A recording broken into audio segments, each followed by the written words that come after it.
Hasta la vista, baby.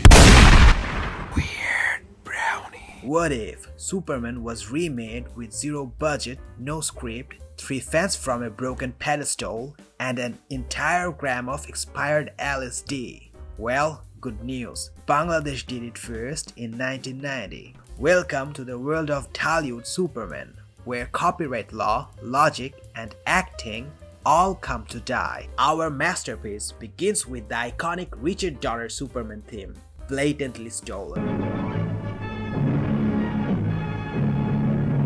Not inspired by, not remixed, just copy-pasted like a school kid cheating on homework. In the very first scene, we meet 9-year-old Kal-El awkwardly walking while holding hands with Zor-El and Lara in what appears to be their furniture-free home on Krypton. Zor-El, who looks like he bought his costume off Temu, explains that to become the strongest entity in the universe, Kal has to go live on Earth for 20 years. No science, no logic, no nothing. Just go there, stay put, and boom, superpowers. Suddenly, 3 villains, led by General Zod and his siblings, arrive flying like they are being dragged by invisible Roombas.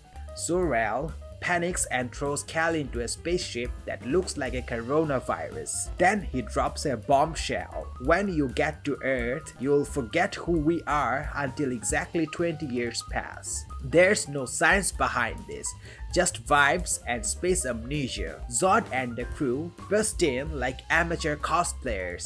Their mission? Kill Kal-El before he can power up, and instead send their sister to Earth to become the universe's baddest bitch. Everyone talks like they're in a stage play directed by someone with a lobotomy. Stiff as boards, zero emotion, you could swap the actors with cardboard cutouts and no one would even notice. The villains start attacking Zor-El and Lara with finger lasers, which are accompanied by ambulance sirens, and barely do anything. But then it happens. The most glorious WTF moment in cinema history. Zod uses his spinning orgasm laser attack. No joke. He shoots them with a wobbly effect and Zor-El and Lara immediately react like they're having synchronized space orgasms, droning, twitching, moaning.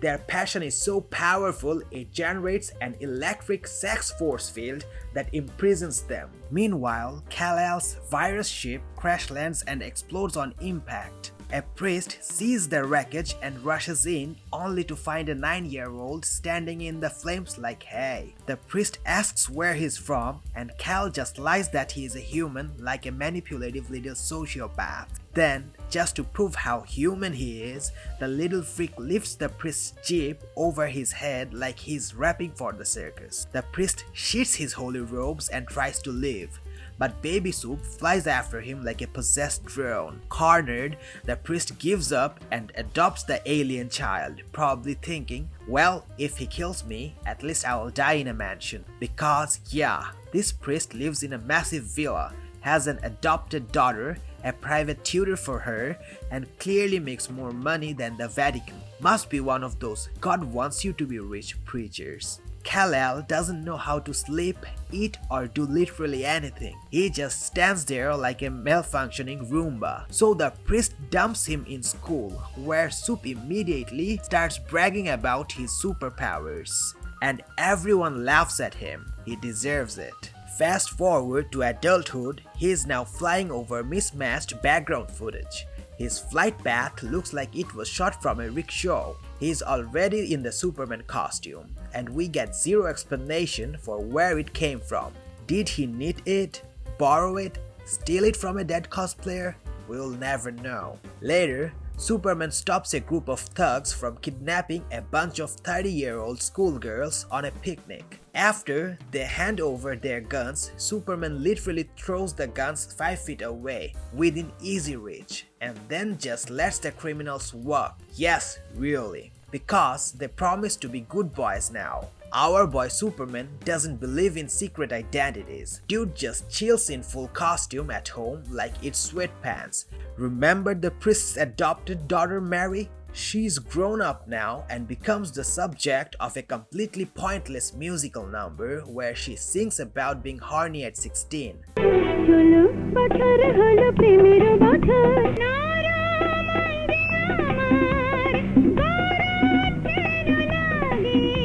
Seriously, Dhaliwood clearly missed the memo on how wildly inappropriate that is. Naturally, some goons see this and try to assault her. Superman hears this with his super hearing but arrives after a random leather jacket wearing guy saves her. Soup just swoops in, grabs her, and never even thanks the dude. Classic. Then our hero turns into a flying voyeur and starts stalking a tribal woman named Sheila from the sky. Apparently, being super strong also comes with horny bird energy. She's dancing in what I assume is a sexy jungle warrior Halloween costume, and he's watching like it's OnlyFans. Then he changes clothes to stalk her from the bushes. Like bro, you could literally fly to space and you chose to be a pervert in a jungle. Turns out, Sheila wasn't just some random jungle dancer, she was found lost in the forest as a child and raised by the local tribal chief who decided to keep her as his own. So yeah,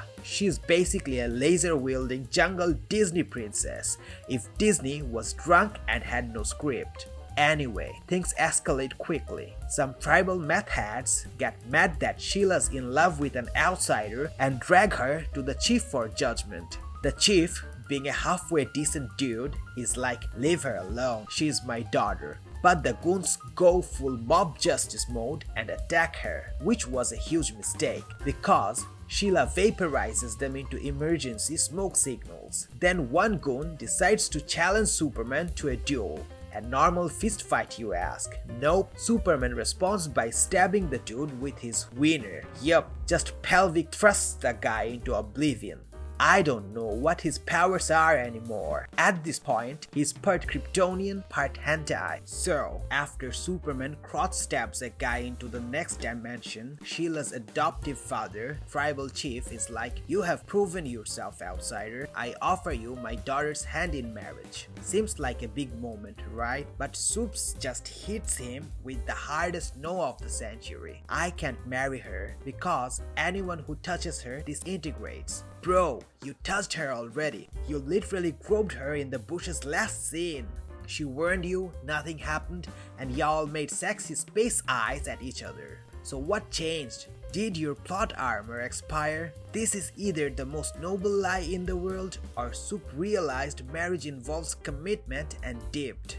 And the tribal chiefs just standing there like, did this flying pervert really just ghost my daughter mid-proposal after dry humping a tribesman to death? Yes he did. Back on Krypton, Zod has had Kal's parents locked in a cage that couldn't hold a hamster. And after 19 years, he finally remembers, oh yeah, wasn't I supposed to kill Superman or something? So, he teleports to Earth with the bros, tracks down his sister Sheila, and gives her the whole, you are our chosen one speech. Sheila, now banging the guy they want to kill, betrays them faster than a toddler with candy. Meanwhile, Superman's mom yells from across the galaxy to tell him Sheila will be more powerful than him if she stays on Earth another year. So what does our Man of Steel do? He banishes his girlfriend to a random planet because his ego can't handle an overpowered girlfriend.